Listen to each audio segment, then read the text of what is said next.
Copper flooded his mouth before the sound of it registered, a high, constant ringing, like something loose behind his eyes. Rectal spat, watched the drop of blood hit the grey mat, and thought, absurdly, this cannot be mine. 200 years of training, 4 arms built to crush bulkheads, and something a third his size had just put him flat on his back for the first time since he was a calf. 40 hours earlier, none of that had seemed possible. He'd come off the shuttle already bored, sizing up the human station the way he sized up everything, by mass, by muscle, by how fast it could be broken. Humans were the coalition's newest members, admitted for medicine and machinery, not war, soft-boned, thin-skinned, a species that needed filtered air just to breathe comfortably. The officer waiting at the bay was tall for his kind, dark-haired, with eyes that seemed to be running numbers behind them. "Lieutenant Kine," he said, offering a hand absurdly small. "We're glad to have you observing, assessor." Rectal didn't take it. He laughed instead, the real thing, loud enough to bounce off the bay walls. 48 hours, Lieutenant. A formality. Your people will stay support staff." Something moved behind Kine's eyes, not offense, closer to patience. "Of course," he said. "Though while you're here, you might see our training floor." It was underground, cut into the rock beneath the station, and what struck Rectal first wasn't the room, but the humans in the corridors leading to it. None of them flinched from him, none dropped their eyes the way smaller species usually did. They just nodded, like he was one more piece of furniture in their day. That was where he saw her, small even among humans, hair tied back, currently flipping a man twice her weight across the mat like a discarded coat. "Corporal Martinez," Kine said, and there was something in his voice Rectal couldn't place yet. Pride, maybe. Undefeated on this station 2 years running. "Against other humans," Rectal said, already smiling. "How charming."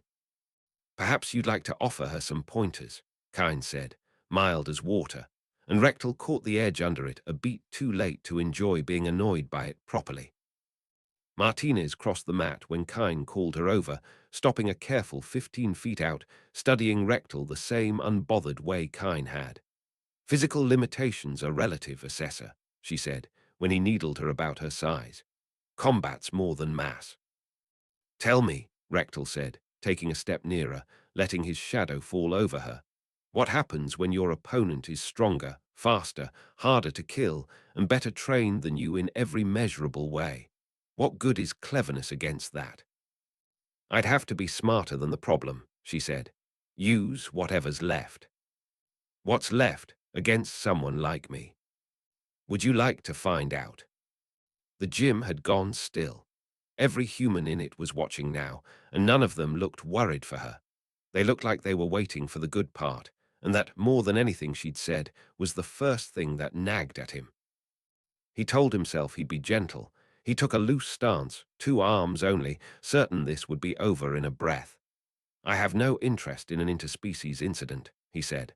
"I'll go easy." "Don't," she said, and rolled her shoulders like she meant it as a kindness to him. She didn't rush him.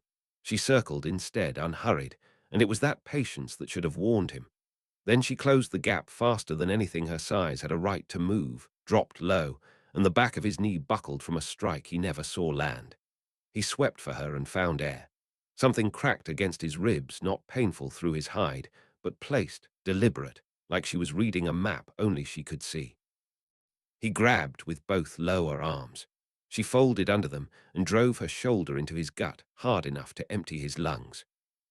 He came at her again, angrier now, and she went up onto his back before he'd finished turning, legs locked around his ribs, forearms sliding under his jaw. A chokehold. On a Thoranian neck, reinforced muscle, no smaller species could close a hand around, and the room was going grey at its edges anyway. He threw himself backward to crush her against the mat. She was gone before he landed, and the floor cracked under him alone. "Had enough?" she asked, not unkindly, circling again while he dragged himself up. "Stop holding back," he said, tasting blood. "Whatever you actually are, I want to see it." Her whole posture changed, the playfulness draining out of her like a light switching off. "Once we cross that line," she said, You don't get to unlearn it. Do it. She came for him without hesitation this time, and he understood within 3 seconds that everything before had been mercy. Her strikes found joints he didn't know could be found. His arms, all four of them, ended up pinned beneath her weight and leverage he couldn't explain, and her face was inches from his when she spoke, voice level, almost gentle. You called us weak because we can't match your strength, she said. But we crawled out of a world that spent 1,000,000 years trying to kill us with claws and cold and plague, and we're still here. We never had your hide or your reach, so we learned to be smarter than whatever wanted us dead. Then we came to the stars and looked at all of you, bigger, tougher, better armed, and thought, we can still take them. She let him go and offered a hand up. He lay there a moment first, staring at the cracked ceiling, feeling something in his understanding of the universe come loose the same way his nose had. The applause that followed when he finally stood didn't sound like mockery. It sounded, unmistakably, like respect. He spent the next day being unmade by degrees. In the tactical center, he watched 12 humans dismantle a simulated force of 30 armored raiders through nothing but formation and nerve. No single soldier ever fighting alone.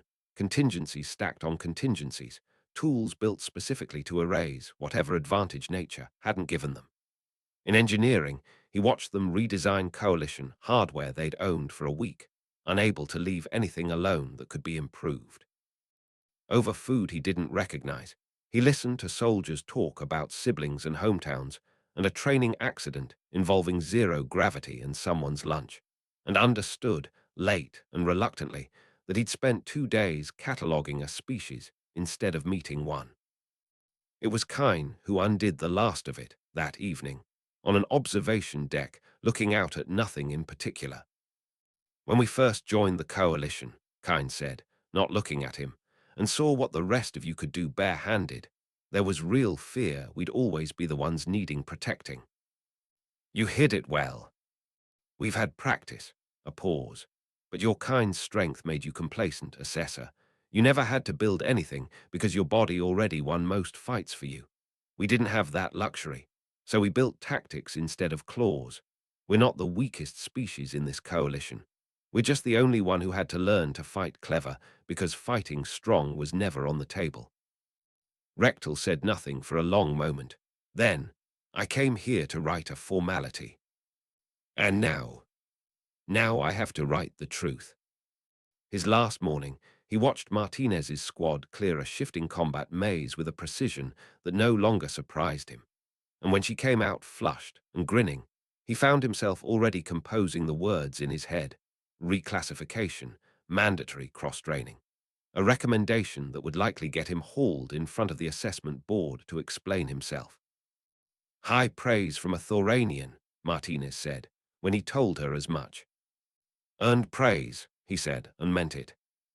He spent his final hour on the station, not in the gymnasium, but at a terminal Kine lent him, drafting the opening lines of the report he knew would follow him for years. He wrote that the Thoranian officer assigned to assess Station 47 had arrived certain of what he would find, and had been wrong in every particular that mattered. He wrote it plainly, without the softening a lesser assessor might have reached for, because Kine had been right about one thing above all the rest.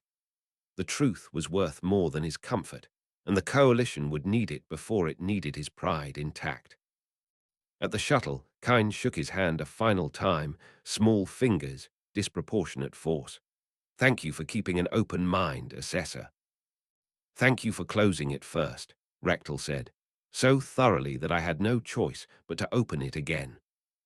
Martinez waved from the edge of the group as the ramp began to rise. Next time you're in the sector, assessor, we'll go a few more rounds. Once, he called back, was sufficient for my pride. Your pride will heal, she said, and there it was again, that same slow, dangerous smile from the mat. As the station shrank behind the viewport, he ran his tongue over the tooth she'd loosened, opened the report on his terminal, and let the cursor blink over the blank line beneath his own name. The line where, for the first time in 2 centuries of service, he had no idea yet what conclusion he was building toward, only that it would not be the one he'd flown in with.